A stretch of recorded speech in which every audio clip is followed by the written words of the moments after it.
of grievances with China that have been around since they joined the WTO, and none of the administrations previously have ever dealt with China. So why are tariffs the right way? Dealt with for the first time. So this has nothing to do with just tariffs. I mean, right now I can't litigate. That's the tool that the administration is using. Why are tariffs the correct tool if, to your point, these have nothing to do with tariffs? What tool do you suggest they do when nothing else has worked? I'm not the president. It's not my job.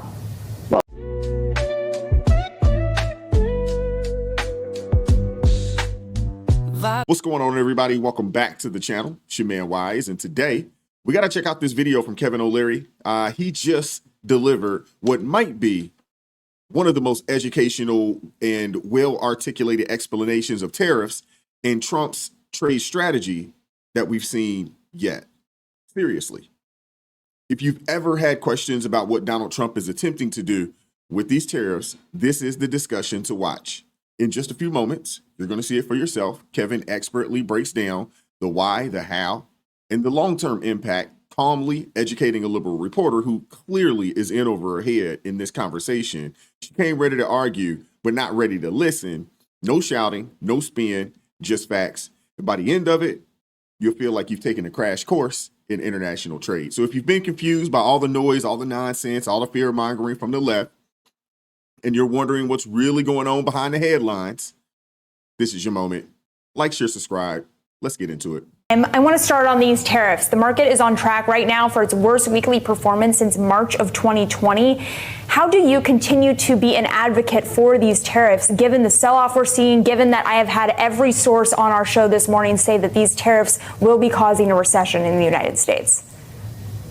They don't know that yet. They don't know how long the tariff's going to be on. We've never done this before. We've never taken on the entire globe. Usually it's done in trade agreements with specific countries, such as NAFTA, which was Canada and Mexico, or a European Union situation. This is unique, over 60 countries. Now, there's two aspects to these tariffs. Number one is reciprocality against tariffs from one country to another based on products and services that are specific. So if you're charging a 20% tariff in India, it's going to be reciprocated in the United States. And those go away pretty quickly. That actually leads to fair trade. The more complex aspect of these negotiations are around the idea of trade imbalances. And so when you put on tariffs to try and fix trade imbalance, it's difficult because the largest economy on earth is the United States. So really you're starting a behemoth negotiation, and it's happening in every country.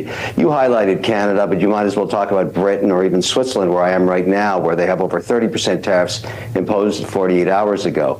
And so you can assume that behind the scenes are two spheres of negotiations. One is, let's try and reduce the imbalance of trade by buying more stuff from the United States. That's one signal. And the other, which is very easy to fix, is simply remove all tariffs. If you're going to have reciprocal tariffs at 20%, 30%, 40%, just get rid of them, bring them down to zero. But Kevin, as of this morning, with the 34% retaliatory tariff from China to the United States, we are not getting closer to free trade. We are just getting further into a trade war.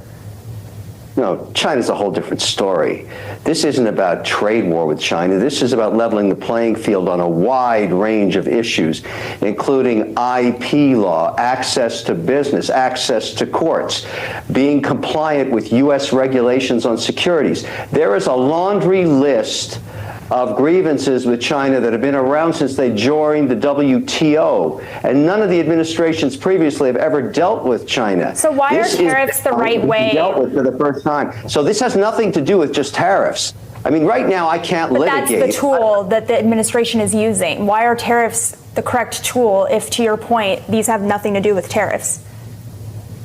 What tool do you suggest they do when nothing else has worked? I'm not the president. It's not my job.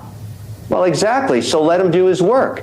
China's different than all the other countries. But it's not China working, has to be dealt right? with. Look, I'm having lots of problems with. She's a moron. She is not smart. She is in over her head.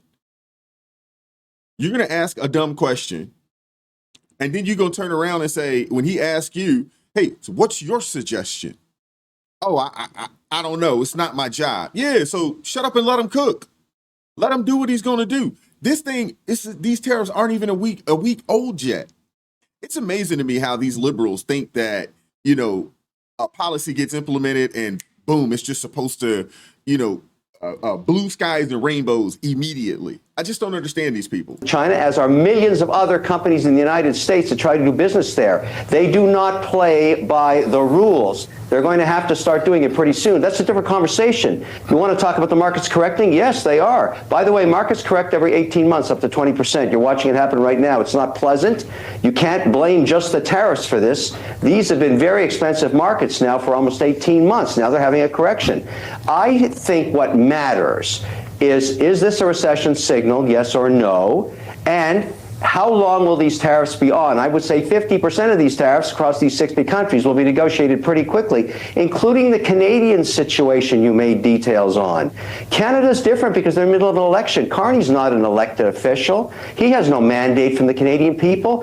He's just an interim prime minister when they threw out Justin Trudeau a few weeks ago. He's got to get elected first, so he's going to say anything he possibly can to try and distract Canadian voters from the fact that his party bankrupt the country. 25% of Canadians live in poverty. They have had no GDP growth for 10 years. There's no investment capital in Canada anymore, and the dollar's lost 41% of its value. Canadians can't go to the United States because they can't afford it under Carney's leadership in his party. So those are different issues too. There's a lot of things going on at the same time. A lot of things that economists tell me are not fixable via tariffs, but I am curious from your perspective then, why do you think that we are moving towards a negotiation where these tariffs are not going to be as bad as they seem right now, at least for financial markets? What is it that gives you confidence that there is going to be a negotiation reached?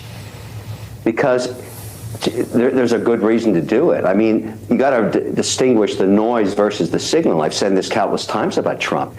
Let's take the Canadian situation, which we've been talking about. If you combine those economies, I'm not saying buying the country, but if you combine the economies, which seems impossible to do given the rhetoric and what's going on right now, but the truth is, the signal is it would be much stronger against China if there were no tariffs between Canada and the United States and they had a common currency and they protected the northern border, not the 49th parallel.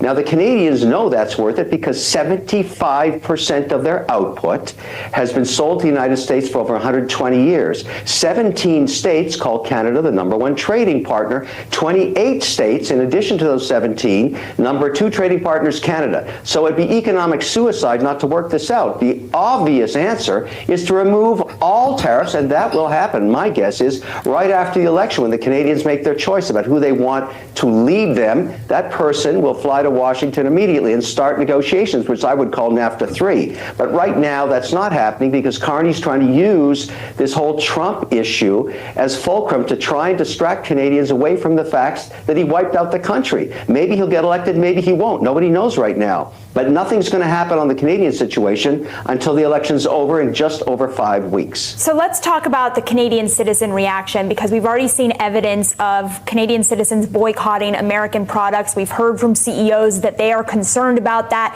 even airline CEOs and the governor of New York being concerned about Canadians not wanting to travel to the United States.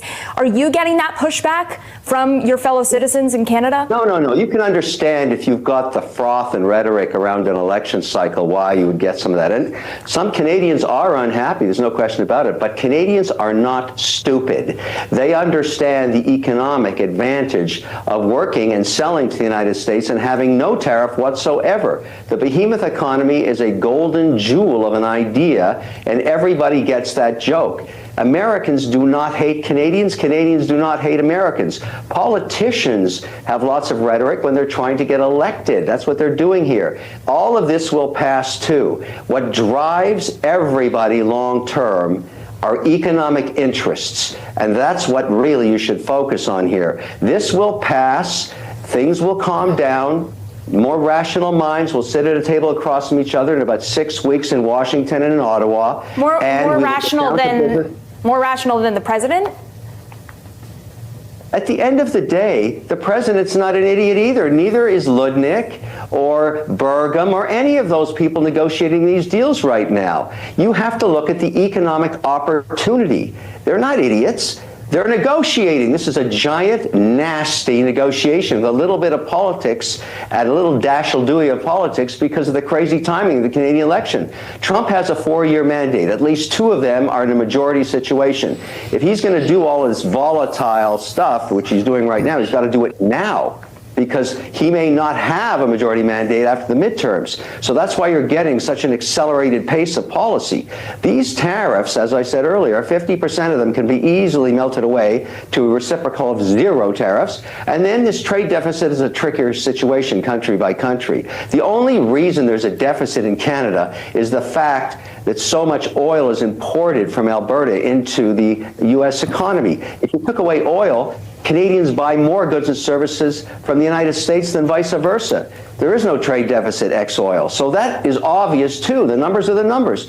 It will get resolved. And I think calmer minds will prevail after the election is over in Canada. Kevin, I want to.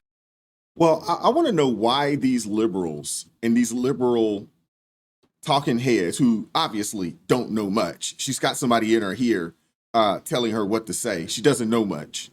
I want to know why these people are defending these other nations so hard. And where was this smoke for the Biden-Harris administration when inflation raised up to 29%, the plethora of people, being let go, from their positions, dating back to 2021, millions of people lost jobs. Where was the smoke? And again, they have no solutions. They just have complaints. So yeah, we're going to get this figured out. The other thing, when Kevin O'Leary says, hey, this is a behemoth of a negotiation, the problem is a lot of women, and I don't say this to the women that watch the show, God bless you, I love you guys, but a lot of women don't like to negotiate. They don't understand negotiating. They don't understand it. They don't want to barter. And that's the problem here in America. You go to a store, they have a price up, you pay it. Most other countries around the world, everything is negotiable. Everything is a haggle. Here, people just don't tend to understand that. And that's the situation that we're in. And if we want a better deal, this is what it's going to take. And it's going to take somebody that really understands how to negotiate. And what we do know about President Trump, he is a negotiator. He's written a book about it, The Art of the Deal. He's done this. He does this. And on TikTok, both President Trump and Vice President J.D. Vance saying a deal to sell the app will be reached before this weekend's deadline. And then on Air Force One, President Trump said tariffs on China could be part of that negotiation. Take a listen. We have a situation with TikTok where China will probably say, we'll approve a deal, but will you do something on the tariff? The tariffs give us great power to negotiate. So if tariffs and TikTok are now getting tied by the president, where does that put your bid for TikTok in terms of your negotiation power? Where does your bid stand right now? Well, there's many bids. There's no question there's a deal for TikTok on the table, and that will get one thing with certainty. Tomorrow before midnight, an extension. My guess is 90 days. It'll be punted down the road because the details of the TikTok deal are very difficult. Let me explain 2 big issues. China has not said what they want to do yet. The current idea is to get a copy of the code and make an American version of it. And we're not sure that passes muster with the law. If you can download, anybody in America can go get the Supreme Court order. The top of page 5 makes it very clear you can't use the Chinese algorithm. So what we're going to have to do, if that's the plan, is get an indemnification from Congress or change the law to make it legal to use that. And that would require 51 votes in changing it, and maybe they could slip it into the Reconciliation Act. All of these are unknowns. But right now, the penalty would be about $820 billion. That's $5,000 per user account per 24 hours times 172 million. And no capital stack of any of the syndicates formed can take that risk. So we need clarity on what's allowed and what isn't based on the law that was passed by Congress and the Supreme Court order. Remember, it was 9-0. There was no ambiguity in it. And so somebody has to figure that out and either give financiers, both the debt and equity structures, some kind of indemnification against that penalty coming back. Because remember, that law will last long past Trump's administration. So if you have an ambitious attorney general that perhaps is a Democrat, you'll get sued for $800 billion. Yeah. Nobody can afford that. So we got to solve that problem. We got to figure that out. So these are the things that we're going to have to get worked out in the next 90 days to get this deal done. Kevin O'Leary, man, I wanted to let that play. I didn't want to add a lot of context. I don't think it needed it, but it was hard to watch at times. The constant interruptions and all that, the deflections. But credit that Kevin, for holding his ground and delivering facts to the people who don't even want to hear them. And let's be honest, deep down, a lot of these critics, they know that the strategy, it might actually work. And that's why, they're trying to tear it down before it has a chance to succeed. But like Kevin said, and like, we've been talking about, this is a necessary negotiation. The market correcting, that's not a collapse. That's the system adjusting. It's, stocks have been very expensive over the past, 2 years or so.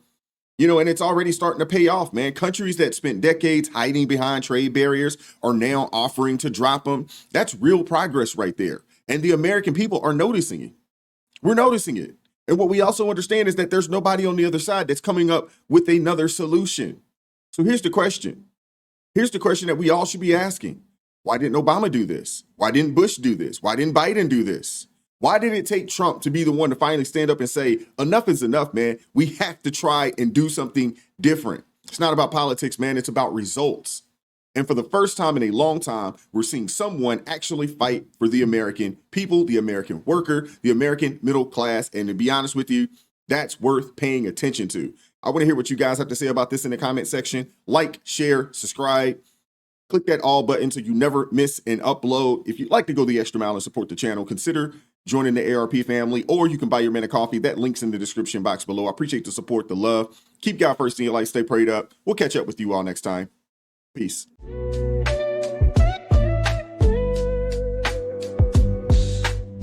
Vibes so right.